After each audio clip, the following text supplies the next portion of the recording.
Gotta find the. Big Daddy's the luckiest one of all of us. Well, y'all motherfuckers know what time it is. God damn it. Welcome to C Block, the Media Virus Podcast. We got Big Daddy with us. Yeah, this is one of the first C Blocks we have with no cold read. That makes Pete happy. Welcome, Pete. You're fucking welcome. That's all I got to say about it.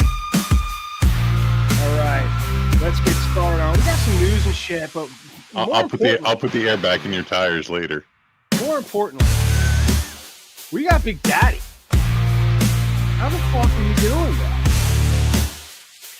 I am doing motherfucking K.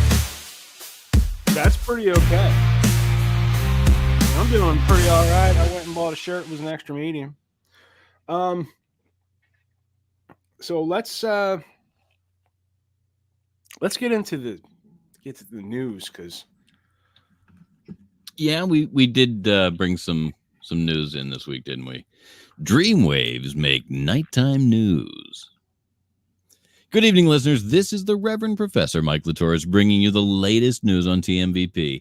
Tonight's top story is sure to make you remember it for years to come. Scientists in California have made a dream discovery that's no snooze. A company called REMscape has successfully established two-way communication between two people while they were both asleep and lucid dreaming. Talk about pillow talk. These sleepy telepaths were connected to equipment that monitored their brain waves, giving new meaning to the term brainstorm. The experiment took place on September 24th, a date that will surely go down in history. Speaking of dates, listeners, I haven't been on one in years. My last girlfriend left me because I talked in my sleep. She said I was too lucid for her taste. But back to the news. The participants were given a word in a special language called Remyo. The word was Zilak, which coincidentally is what my ex used to call me when I forgot to shower for a week. This breakthrough could revolutionize mental health treatment and skill development. Imagine improving your golf swing while you sleep. Though in my case, I'd probably just dream about slicing into the woods, much like my real-life game.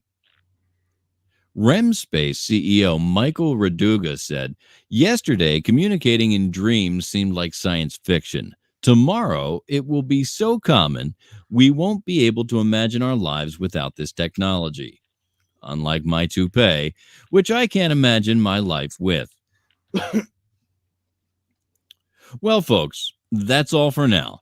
This is the Reverend and Professor Mike Latoris signing off. Remember, if you see me in your dreams tonight, please don't tell my therapist. Sweet dreams, TMVP listeners.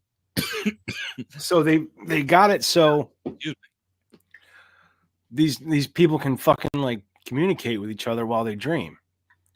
Are they in the same dream? Like, do they have the same? That's my question. And can they fuck is the next question. That was my first question. I think the first question is, are they in the same dream? Because if they're not in the same dream, then no, they can't fuck. Right? Okay. That's just science, asshole.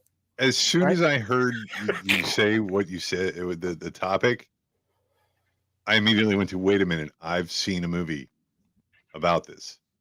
People talking to each other while they're asleep. Inception? No. And it's not the movie I'm thinking it is, but there's actually a movie where people talk to each other while asleep. It's called Our Souls at Night, starring Jane Fonda and Robert Redford.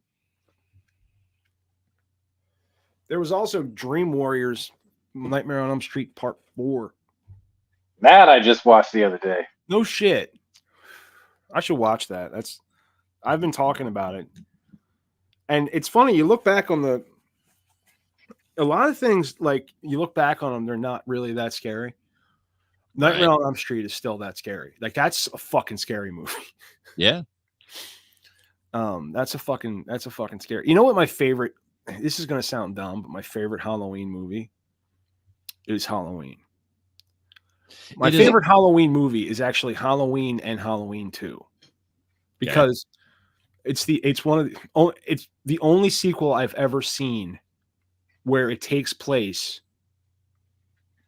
moments like the end of the movie, end of the first movie is the beginning of the second. You can stack, and you can just watch those in order, and it's one really long fucking movie, and it's a fantastic, like, it's a great slasher flick.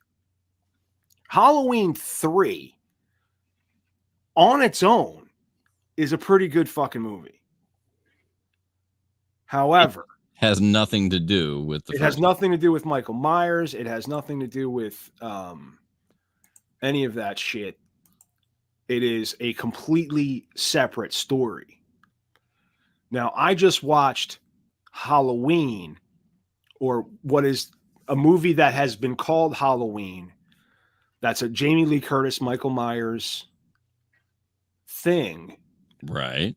Okay. Like the latest 40 years later and all this shit. Right. And they had the masks from Halloween 3 in the movie. Like, kids were wearing them. Right. And some kids wound up dead. And all three masks wound up on corpses. Right. You know, which I thought was a cool homage. Like tying it all kind of together. Yep. But it took 40 fucking years for them to do it. But then 4, 5, 6, 7, 8, 9, and 10 are fucking awesome, you know. But 11, 12 are kind of lax. 13 and 14, and then 15 I was just talking about. So there's a lot of Michael Myers movies. Yeah, there sure are. Yeah. You know, and there's no canon to it. No. Like in the latest one, Jamie Lee Curtis has a grown daughter. Well, she had a son in high school. In H2O, yeah. Right. In the 20th anniversary, she had a son in high school. There's no mention of the son. And so there's no canon to it. There's no, like, it's just, you know, whatever they feel like writing. Two characters. So wait a minute. So which one was the one where they were trying to remove the patches off the masks, and like they were dying as a result? Was that the third one? Like, that was Halloween 3 with the mask. The mask that when they saw the commercial, they melted people's heads. See, I remember trying to watch that movie, and that movie was so. It's a slow burn. Difficult. Yeah, it was so difficult to try to watch. It's a slow burn. You really got to be a fan of fucking Brian Dennehy. Right. You know what I mean? So, like, and I am. I was going to say, you strike me as a Brian Dennehy fan, Matt. I am a Brian Dennehy loyalist, you could call me. Like in Rambo, you kind of resemble. I don't care him. how many times I watch Rambo. I root for fucking Brian Dennehy, motherfucker. You kind of look like him. Oh man, now you're trying to date me, dude. I'm straight. I'm married. I know. I'm not trying to date you in any way, Matt. I'm just trying to say that you look kind of like that dude who's famous. All right. We have we got more stories. Elon Musk got some egg on his face with with his Tesla robots. And as soon as I get to that. All right. That wasn't the next story. Oh, it wasn't? Fuck. Then I fucked up the slideshow because. Are those his robots right there? No, that's AI. That's an AI generated. I was gonna say that. I don't know if Big Daddy really knows the saga of my breakup with Copilot. I don't think I do, because this. We all heard about it earlier. Microsoft Copilot was the AI personal assistant that was. We lost our best employee because Copilot changed, and not only was it not. It no longer saves. It doesn't do half the shit that it used to do.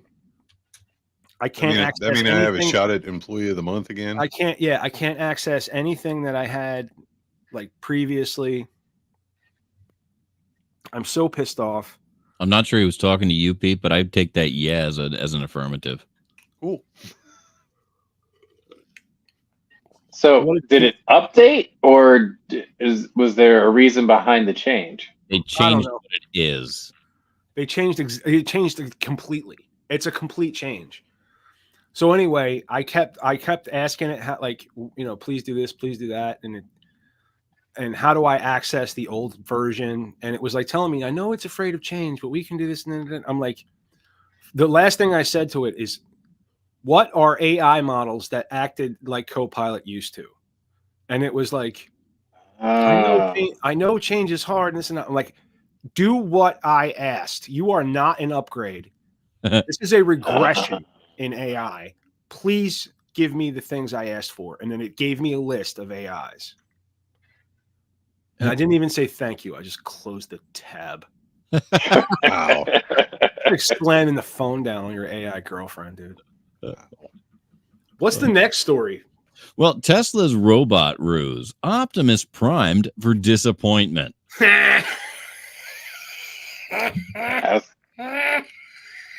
Solid. You're listening to TMVP, where the news is always optimally prime.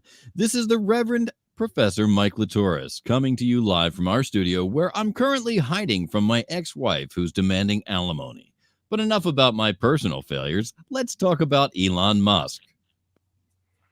In a shocking turn of events that's got the tech world short-circuiting, it seems Tesla's Optimus robots at their recent Cybercab event were less than meets the eye. These metallic marvels, which were supposed to be autonomously awesome, turned out to be remotely controlled by humans. Talk about a case of artificial unintelligence. Elon Musk, the man who promised us the future but delivered a fancy remote-controlled toy, claimed these robots would be the biggest product ever of any kind. Well, it looks like the only thing that's grown is Musk's ego. These bots were supposed to mow your lawn, walk your dog, and even be your friend. Heck, I could use one of those. Maybe it wouldn't judge me for eating ice cream for breakfast like my mother does. The Optimus bots were seen serving drinks, dancing to techno, and chatting up guests. It's like a sci-fi version of my last failed dinner party, minus the police intervention. One bot even admitted to a guest, "Today, I'm assisted by a human. I'm not yet fully autonomous." Well, at least someone at Tesla is being honest. Musk claimed that these robots would cost less than a car, between $20,000 and $30,000. For that price, I'd expect it to at least buy me dinner before disappointing me this much. In the end, it seems Tesla's robot. Sorry. In the end, it seems Tesla's robot revolution is more Optimus subprime than Transformers. But hey, who am I to judge? I once tried to impress a date by claiming I could speak fluent French. Turns out, omelette du fromage isn't a pickup line. It really depends on who you say it to, I think. This has been the Reverend Professor Mike Latouris reminding you that in a world of tech and failed marriages, it's always more than meets the eye. Back to you in the studio, where I hope my ex-wife isn't waiting for me. Well, she is, Mike, and she's pissed. I love how AI thinks that you are really a reverend, really a professor. It talks about my doctoral degree. But you also have many failed marriages, many bad dates. Yep, terrible. And I think in the next read you have a drinking problem. Oh, how about it? I mean, so are these qualities of a reverend according to AI? I don't know quite what's going on. I just ask for embarrassing moments. I give it no other detail. What story are we headed for? Let's see. Because the next thing would be the kid whose parents are suing. The kid whose parents are suing Because he used AI. Did I fuck up? Yeah. Yeah, the school's punishment computes to lawsuit. Thank you and good evening, listeners. This is the Reverend Professor Mike Latoris coming to you live from my basement studio where I'm currently hiding from my ex-wife and her lawyer. But enough about my personal failures. Let's dive into tonight's shocking news that's got everyone's circuits overheating. In a story that's more twisted than my own sordid love life, parents in Hingham? No, what's the difference? You call it hot dog. I don't give a shit. Parents in Hingham, Massachusetts are suing their local high school faster than I ditched my vows. It seems their son got in hot water for using AI to complete a paper, and now the family's taking the school to court quicker than I took to the bottle after my third divorce. The Harris family claims the school's handbook was as empty as my savings account when it came to AI rules. They argue their son used AI as innocently as I used hair dye just to cover up the gray areas. But the school saw it differently, handing out punishment like it was my mother dishing out guilt trips. Now the poor kid's facing consequences stiffer than my arthritis on a cold morning. He's been denied entry into the National Honor Society, a blow that hits harder than my ex's frying pan. And his chances of getting into top schools, well, they're looking about as slim as my chances of ever paying off my phone. The family's lawyer says there should be clear policies on AI use in schools. I couldn't agree more. We need guidelines clearer than the restraining order my neighbor slapped me with last week. As someone who once tried to use a magic 8-ball to write my sermon notes, I can sympathize with the desire for a little technological assistance. But until schools catch up with the times, students might want to stick to good old-fashioned brain power, unlike yours truly, who's been relying on the hair of the dog to get through these broadcasts. This has been the Reverend Professor Mike Latoris reminding you that in the race between man and machine, sometimes it's best to bite your tongue. Back to you in the studio, Matt. If anyone asks, you haven't seen me. All right, Mike. It's good to know. I just was looking over the news read and saw where I fucked up because I saw what you see, and I'm sorry that I made that mistake. I slapped this fucking thing together last minute and I knew I didn't have a picture of Al Pacino. I meant to have the logo during that read, or one of the logos. This one during the Al Pacino read. Oh, you wanted to talk about Al. Pacino's parenting predicament. Son's texting talents tickle Tinseltown. Good evening, listeners. This is the Reverend Professor Mike Latoris bringing you the latest scoop on TMVP, where we're always on the ball with celebrity news. Tonight, we're diving deep into the family affairs of none other than Al Pacino, the man who made us an offer we couldn't refuse. But folks, it seems his latest role as a dad is giving him a run for his money. At 84, Al Pacino's proving that you're never too old to play the Godfather. Holy literally. Fucking shit, kid. 84. Pacino's 16-month-old son, Roman, isn't living with dad, but don't worry, they're keeping in touch. How, you ask? Well, it seems young Roman has mastered the art of texting. That's right, this tiny tot is already thumb deep in technology. Talk about a smartphone home. Pacino says becoming a father again at 83 has been extraordinary. I'd say it's more like extraordinary. Isn't that the same thing? Sorta. Emphasis on the extra. But who am I to judge? Last week, I accidentally wore my wife's lingerie to church. Let's just say the congregation got more than they bargained for during my sermon on revealing truths. The actor's been playing the harmonica with his son which is music to our ears. It's nice to see Pacino hitting some high notes in his personal life. Unlike myself, last month I tried serenading my cat and she filed a restraining order. Pacino hopes to stick around for Roman's major life moments. Let's hope he does. After all, who else is going to teach the kid how to perfect that iconic hoo-ah yell? Hoo-ah! Hoo-ah! In a twist that'll make you spit out your cannoli, Pacino suggested his son should watch his cameo in Adam Sandler's Jack and Jill to grasp his acting chops.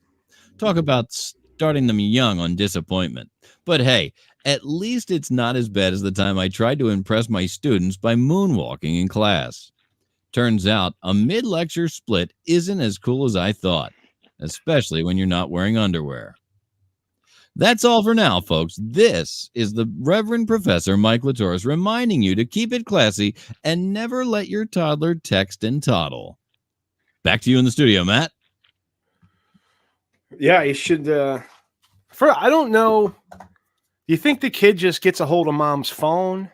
I don't know, but or do you think like the mom puts together fun little? But the information was actually taken from a direct quote when they asked about the kid. He's like, no, I don't live with him, but he texts me every now and then. Yeah, like how does he text you? So they do have apps for autistic kids to be able to text. So I bet it's something like that with like pictures of emotions. Oh. I don't know. It's a 16-month-old kid. I mean, I don't know. It's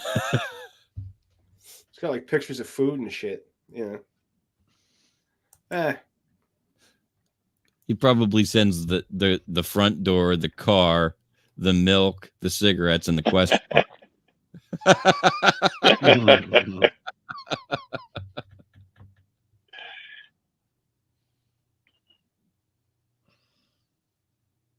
Hey, God damn. Yeah. There's hope, I guess.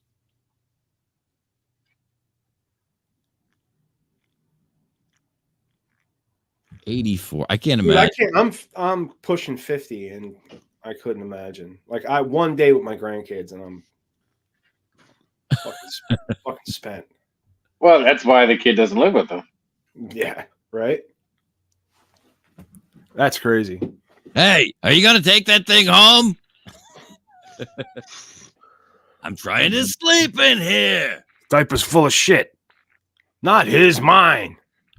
Did you do that, kid? Or was that me? Who put shit in my pants? Matthew. Who shit my pants? Matthew the Third. Shit Matt Jr.'s pants. It was fantastic. That's impressive. He was in like a diaper and like a onesie or whatever, and Matt had him sitting on his lap. Uh-huh. They're just talking, and then he just kind of, somebody just noticed shit just running down Matt's leg. And if I told you which two of these Matts had shit in their pants, which two would you pick? Well, it was the baby and the little one. It wasn't me. I didn't have shit in my pants. Not this time. That's why it's a fun question. 2 out of 3 Matts shit their pants. 2 out of 3 Matts have shit in their pants. That was 2 out of 3 Matts agree. Shitting your pants is the way to go. Shit. Wow. You're like that one holdout dentist.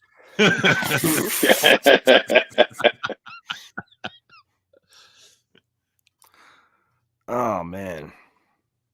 I've always wondered what that other dentist, that 5 out of that 1 out of the other 5, Yeah, he was 4 out of 5 dentists he was recommend a British dentist. Trident, These were all fucked up. That one's like, fuck it, stop brushing your teeth. Don't chew gum. Gum's not. Fuck you. Trident, and Colgate couldn't come up with enough cash for that guy.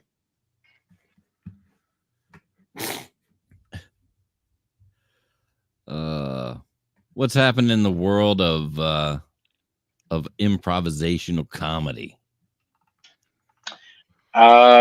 Today is Tuesday, so on for Saturday. Today's Wednesday. Whatever. This coming Saturday, October 19th, at Delaware City, is the murder mystery at Killings Pond. So Killing at Killings Pond. Oh, So that'll be a murder mystery event. Is that an original title? Is that something you're doing? Is that something the Yes. improv group is a part of? No, this is a Reedy Point production, an original production. So it's loosely scripted with a lot of improvisation. So that is this coming Is Saturday. this one of those things where like you go and like the audience is part of it, like you interact? That's the one. Man, Like fuck Tina and Tony's wedding or whatever. I don't know what the fuck that is, but this is a classic murder mystery scenario. Okay. That's this coming Saturday, Delaware City. You can check readypoint.org for more information. And then on the following Saturday, October 26th, is the next Fearless Contemporary show at starts at 8 o'clock. If you want to participate in a Fearless workshop and learn how it is we do what we do, you can go to the workshop at 4 p.m. at the Delaware Contemporary, pay $30, and you'll get a free ticket to the show later on that evening. fantastic. So that's this Saturday and then next Saturday. October 27th, you can go to see Croydon Haunted Hollows. You can also do that Halloween night. That's you can figure out where the fuck it is. in By yourself. Croydon. It's in Croydon. I'm not gonna hold your hand. Look it the fuck up. You know? Okay. I'll try to get a link in the show notes. Fuck that. We gotta do everything for people. Fuck's sake.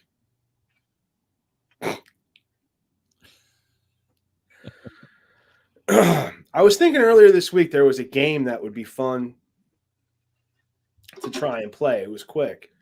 And now I cannot fucking remember for the life of me what it was. Huh. I picked up a cool game the other day. Yeah, Oh, what did you get?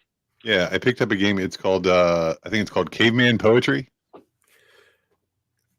And my mom bought that and we're gonna play it on Christmas. Really? Yeah. It's the one with the little inflatable Like a inflatable club. yeah. Yeah. I picked it up the other day at Goodwill. I was like, I could have some fun with this one. Yeah.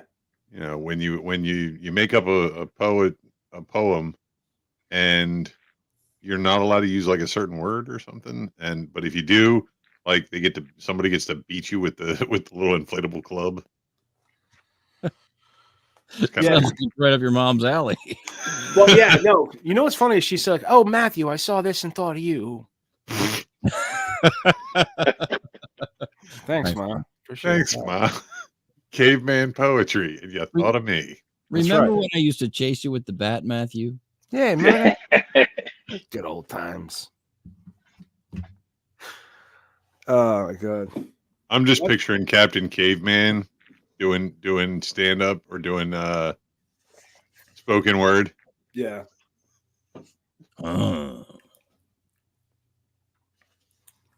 See, I'm lucky enough to have one brother that was around a lot when I was a kid.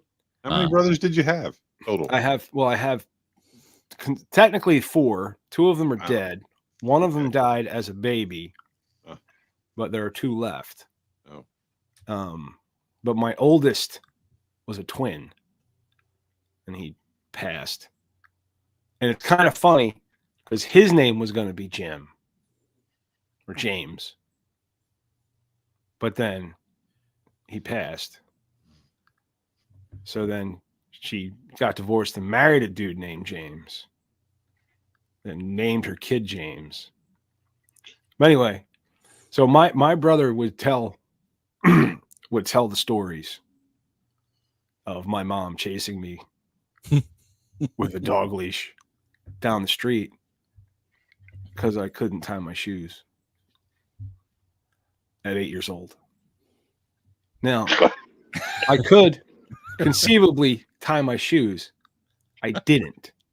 Right. You just chose not I was a to. fat kid and bending over sucked. So I would tuck.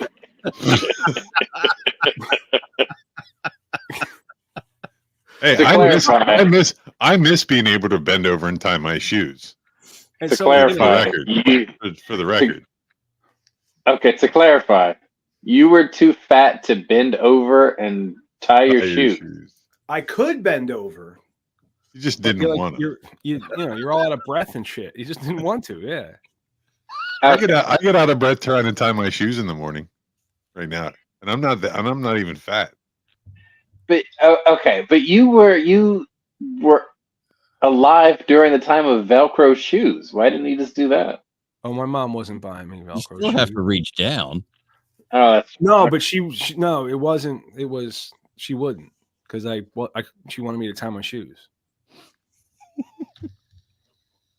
It was a battle of wills.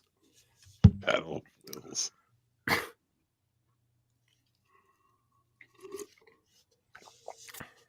Yeah. That's why I'm therapy. So Are your shoes tied right now? that is Actually, the yes. good question. Look, yes, they are tied right now. laying on the couch and complaining about your problems is not therapy unless there's a professional sitting on a chair next to it. No, it's not Okay, so your shoes are tied right now.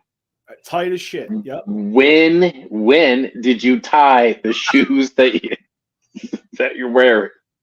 Oh, I wear boots that are laced up real fucking tight. So I have to lace and unlace them every day. Okay. I was ready for you to say I laced them up last week and I just slipped my feet in and out of them. No, I used to do that with sneakers. Mm. And I think that was the problem. I either tucked my laces in or I just left my laces tied. Hey, But you should get a pair of tactical boots with the zipper on the side, like I have. It's great. Yeah, You tie them. You set them all up. You tie them, and then when you're all done, you can just unzip the side and be like, zoop. yeah, I had a pair of those. I loved them. They were fantastic. They had a nice hard toe. It wasn't a steel toe, but it was a hard toe, and it was that Like a composite toe. but the toe had that leather decoration on it. Uh-huh. You know what I mean? And they were like calf height, Mm. like paratrooper boots. Yeah. Oh, those were fucking great. I had them when I was in wrestling. And I lived in the Poconos. And in the Poconos, like I had to drop weight, so I would run after practice, Uh-huh. right? But my neighborhood like wasn't a neighborhood and it wasn't plowed. Like I lived out in the woods. Like there was a layer of snow on the ground and there was like up to my shoulders Plowed up. Yeah. like drifts. You know what I mean? Of plowed snow. So I would wear those boots to run. They had a rubber. Yep. I'd wear those boots to run. And those were fucking fantastic. And I would do most of my running uphill. Both ways. No, just one way. In the snow. Because my dad bought this property, and the only place we could build a house was kind of in a fucking valley, where to get out of the development at all, you had to go uphill. No matter what, you had to go uphill. If you went, you could go downhill, but there was no road. It ended. And then you would go into the woods maybe 150 yards, and then there was a cliff. Oh, Oh, joy. So you couldn't get a car back there. But that's where the ski hill was too. The ski area of this development. It was a vacation development, but it was kind of like it was one step above a trailer park.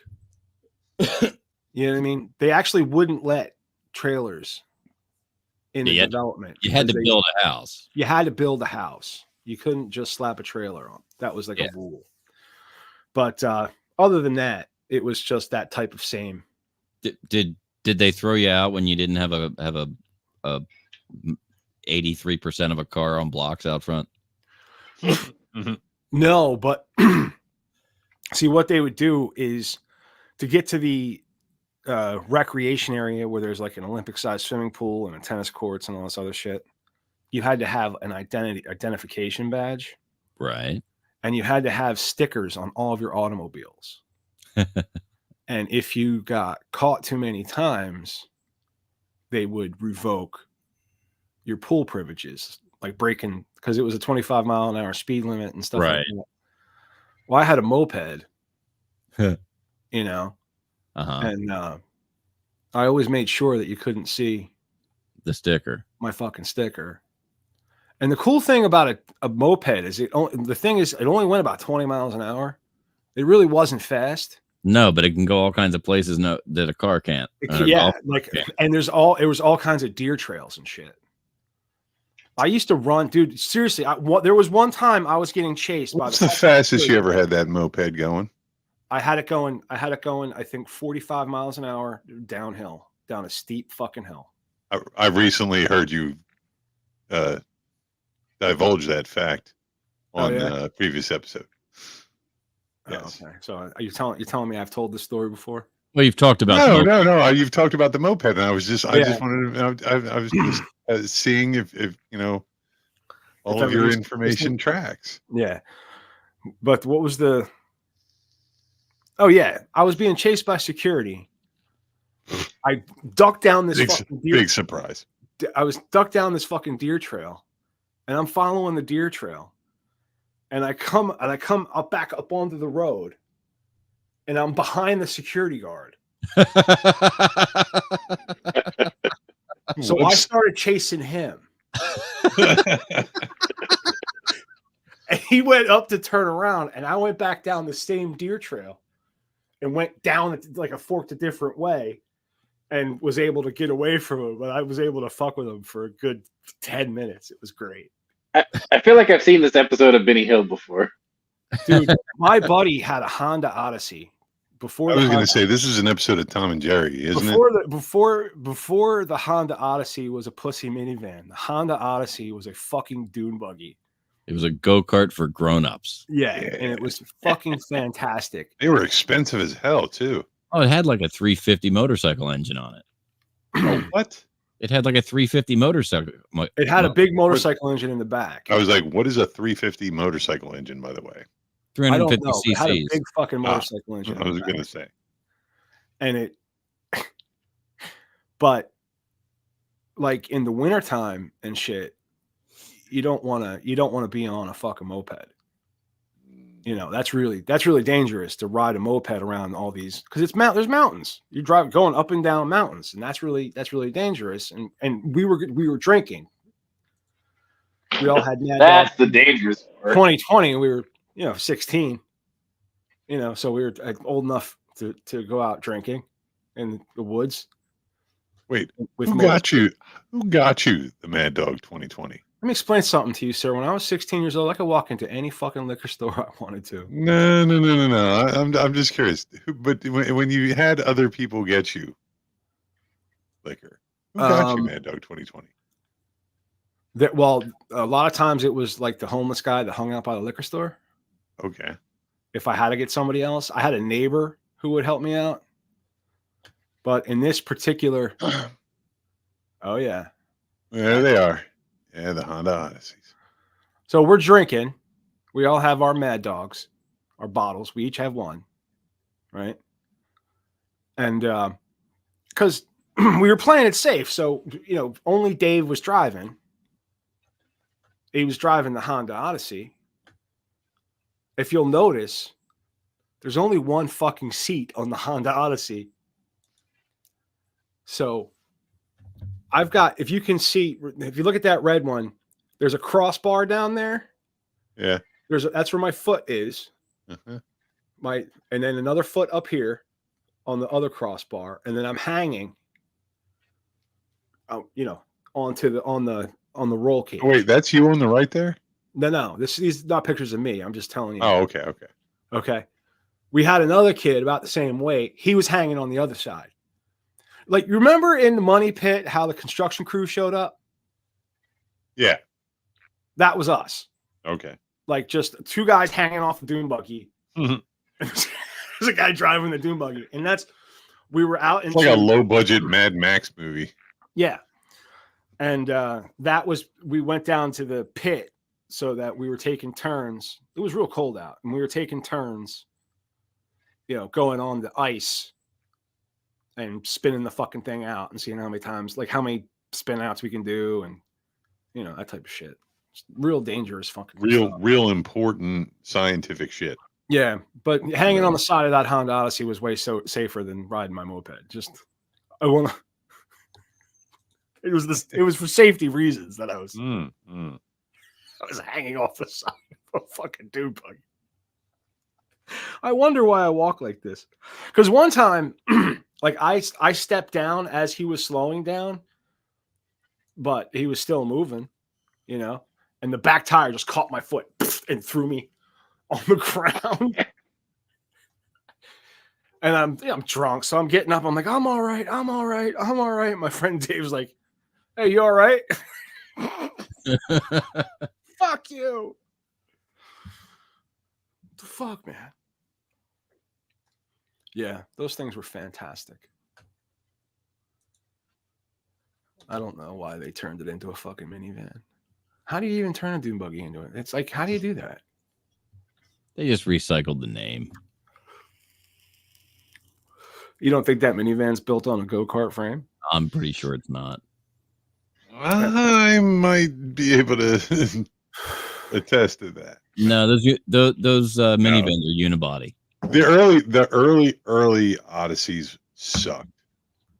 Oh yeah, those were bad cars. They had that stupid long nose, like weird looking nose on them, and they had like did they have regular like opening doors on the side?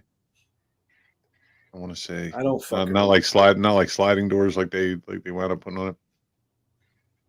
I remember seeing like an early Odyssey one time, and I went, that thing is so. Real quick pitch, guys. Stanford or Bill thought that we should have an award show. Okay. We should have our own awards, and of course, give some guests awards, right? But give most of the awards to ourselves, right? I was thinking about. I'd like to nominate Rex for Puppet of the Year. There you go. Yeah, it's tight competition for Puppet of the Year.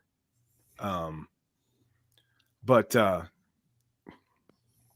I think Big Daddy has a lock on the funniest black guy on a long form podcast no one's heard. Probably, yeah. This year could be the year. This could be your year. Yeah. I mean, none of us are black guys, so that I think that puts him in the lead. And any other alternate award for Rex Cootermore, best performance with a hand up your butt.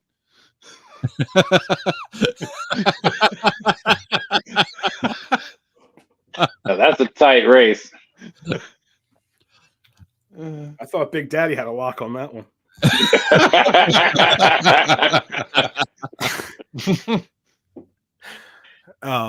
But the MVs is what I'm. The MVs. The MVs. We got. Okay. I was thinking it'd be funny if we just went and got a whole bunch of old bowling trophies, or like cheerleading trophies. I've got a billiards trophy up there that I can hold up every time I win something. Well, it could also be the MVPs. I'm sure we could find trophies with MVP on it. Look at Let you. me let me scour the Goodwills. I I can probably come up with something. If not, Pete, Yeah. I'm authorizing you to build trophies. Not and- for nothing, Pete. If, and do you spray paint really the feel like skull. you need authorization to do things? No, I don't really feel Okay, like I need good. authorization to do I was like, things. you So- can do whatever the fuck you want. So collect. Everybody knows that, right? You can do whatever the fuck you want. Remember, that's my motto, right? Just do something. That's my motto. I can do this Collect- really cool thing. Collect a bunch Whatever of the fuck I want. Goodwill garbage and make trophies for our award show. Whoa.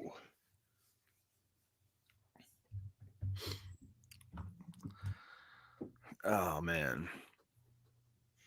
I was also thinking we should start our own magazine. Okay. Long form podcasting monthly. I'd like to make a comic book out of it. An 82-page comic book. I actually picked up it's a make your own comic book kit the other day. It was at Goodwill. Basically, I mean, it's just a book with like all the little cells in it, and I'm like, oh, like maybe I can. That's make actually very fucking useful, Pete. Yeah. It was like $1. Shit. You know, Look at you. I have lots of dreams and schemes and things, but like half the better part of them never come to fruition. You know why? Why? You don't take action upon them. Oh no, I just try. I start too many things at once. None of them ever get done. Well, But I'm going to try to change that. Let me tell you what's done. This. Yeah. This is done. And that would be the 206th episode of the Media Virus Podcast. This has been 206C with the Infection Team. On behalf of Grease Monkey Pete, Big Daddy, and our fearless leader, Matty Rock Def, I'm Professor Mike Latour, coming from T Live, high atop Uncle Butch Studios. We'll be back next week with another edition of the Media Virus Podcast.